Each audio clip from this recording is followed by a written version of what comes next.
ayan na lahat yung mga sticker ko.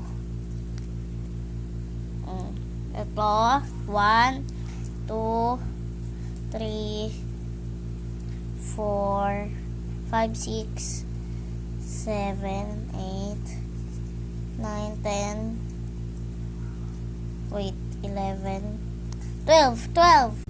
Tapos, ito muna yung sinama ko yung sa Shopee. O, diba? 12 to. So, pag ito sinama mo, 13. Ito lang yung malaki kong sticker. Washishi. Ay! Thank you, Mommy. Oh my God.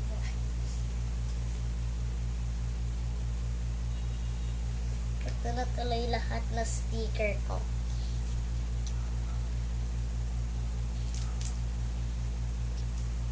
Muntik na mawala yung isa. So, dito ko siya nilalagay.